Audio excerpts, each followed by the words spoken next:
Hello guys, at ngayon ay muli tayong mag-update, no? Ayan, pero of course, don't forget to subscribe sa ating channel, Stock Play.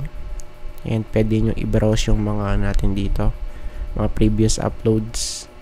And pakipress na rin po yung notification bell para palagi po kayo ma-update sa mga bagong videos na i-upload natin. Ayan, so since Saturday ngayon, same pa din tayo.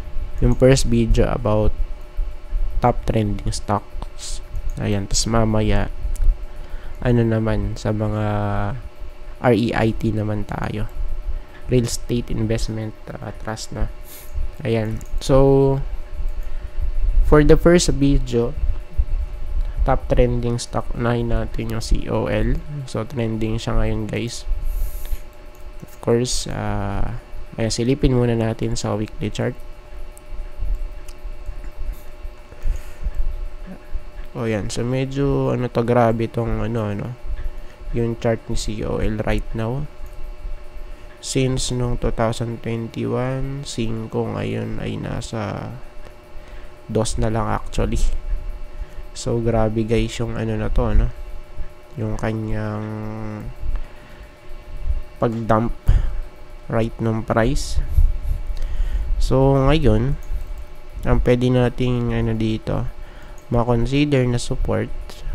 Wait lang, sobrahin muna natin to. So remove drawings. Ayan, para makita natin overall So for now, ang pwede nating makita ng support for this one,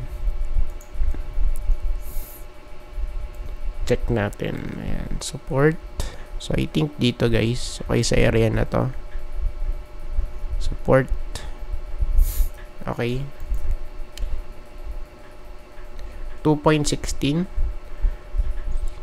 So yung closing niya nasa 2.22.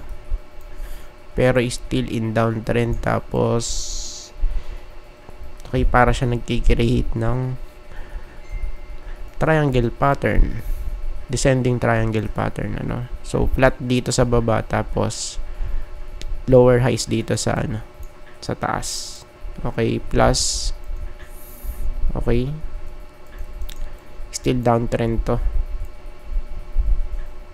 Ayun, okay. Ayun, downtrend. So of course, hanggat walang dito breakout sa natin, downtrend line, magiging bearish to, no? Ayan. So siguro kahit di na natin tignan yung sa sa daily chart. Ayan, kasi bearish naman talaga eh. So yun nga lang, nag-hold dito sa may support 2.16 COL. Ayan, then next is of course Vita. So for this one, retest for breakout. So tignan natin sa next week. Next resistance kasi dito ito. Itong area na to, guys. Ayan. 0.735 or sabihin natin 0.74, no? Pero mas malapit kasi dito sa 0.73. Ayan. So actually naman siya, nag-close naman sa may taas nung 200, pero medyo alanganin since still nasa loob pa rin ng ng green box yung price or yung mismong candlestick, no? Of course, we want to see mag-retest ayan sa 0.73, tas mag-pull back, then mag-hold, no? So much better setup yan. Tas dito overbought naman na kasi. Ayan, pero pa yan, pwede pa yan mag-extend, no? Sa daily, slight pullback lang to. Okay, so tingnan natin, so nag-pull back, tapos medyo nag-hold. So tingnan natin kung magra-rally ulit. Ayan, next week, no? Yan. So, ang maganda naman dito kasi nasa taas na ng 200-day moving average yung price. Ayan. Next, RRHI.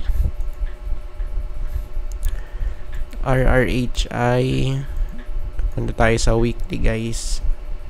So, for this one, is still downtrend. Okay. So, this one, descending channel, pero kung titingnan natin, ranging siya right now, no? So, ang ano dito, ang bullish case for RRHI, pagka nag-breakout sa may resistance na to, ay sa may green box, ano? So, at least dapat makapanik at mag-close sa taas ng 39. Then, dito sa area na to, so, I think dito pwede. Ayan, no? So, dito guys, somewhere here sa 41.6. Next resistance, just in case na mag-breakout. So, pwedeng ganito mangyari. Ganyan, then pull back. Okay? Ayan. So, kung di naman magbe-breakout, pwedeng bumalik sa baba sa 35.3. Ayan, kasi ito yung kanyang support. 1, 2, 3, 4, 5. 4, 5. So, 5 touches na, no? Ayan. So, let's see guys for this one, for RRHI. Ayan. Much better kasi kung makapanik dito, ya. Sa 48, no? So, yung 48, ito yun. Ayan, ayan. Dito kasi nag-hold before, tapos, wala. Hindi siya na-sustain, no? For RRHI. Ayan. Save natin. Tapos, next, FCG. Okay, FCG naman tayo. FCG. Same pa din. Ayan. So, nasa loob pa rin siya ng resistance. So, the next big thing, kung mag-breakout, 0.81 yung next possible stop for this one. Ayan, for FCG, na. Ayan, so medyo clear naman yung kanyang dito, mga indicators, especially yung kanyang stock. No, diba? So, for me, pwede pa tong mag-rally hanggang dito, or even dito, guys, sa 0.86. So, for now, 0.81 muna, since nasa resistance naman na kasi to. Let's see. Ayan. So, overall, I think sideways to. Okay, possible accumulation pace for FCG. Okay, ayan. Next, FCG, tapos MEG, guys. MEG.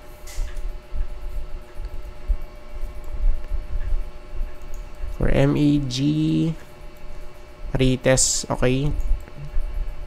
Do breakout, okay, tas nasa lang siya, resistance, okay. So, for me, much better kung mag-breakout muna tayo, no? Dito sa may green box na yan. Then, ang next possible stop kasi ito. Ayan. So, just in case na mag-breakout, so, pwedeng ganito yung mangyari. Ganyan. Okay. So, breakout, then slight pullback, tapos push. No? Or since nasa siya, nasa resistance, pwede tayong mag-pullback dito. Ganyan, pullback. Okay, tapos retest ulit. No? Ayan. Tingnan natin. So, overall naman, ito yung kanyang itsura. Medyo, nga lang, medyo hindi ka nais-nais yung, itsura kasi sobrang bagsak, Okay, from 6.5 to 1.9. Parang meme coin to sa crypto, guys. No? Sad kong sad. Ayan. Tapos, last SSI. Tama ba? SSI trending ulit. So, based dito, actually goods yung ano na to, chart na to. Goods.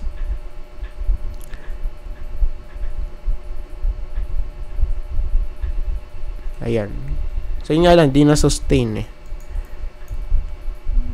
Kung na-sustain dito, solid ano. Ayan. Kaso gumapang. Okay, tas retest. Then, bagsak ulit sa may, ano na support. Okay, sa may baba, tas retest ulit, guys. No? So, pagka di ulit nakapanik, pwedeng, ano to, sumadsad ulit dito, guys. Sa may next support. So, saan yun? Okay. Medyo obvious naman dito yung ano niya, support. Eto, guys. So, at least 2.84, 2.85. Okay. Since nasa resistance, pagka hindi na, ano dyan, pagka di nag-breakout, so, pwedeng bumalik dito. Or, kung mag-breakout naman, so, pwede naman pag-rate sa 3.65 dito. Ayan. No? So, yung bullish case, so, breakout, okay, then throwback, then, ganyan. Okay? Ayan. So, overall, still, looks good, ano, for me. Yung kanya itsura. O, ayan. Okay, tas meron pang ano dito, possible ano to eh, TL, no? Since 3 touches naman na.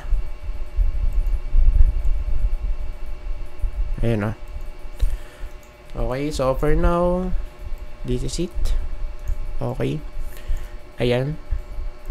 So, meron siyang ano dito. Trend, no? Okay, tapos retest, push. Okay, so pwedeng ganyan, then ganyan.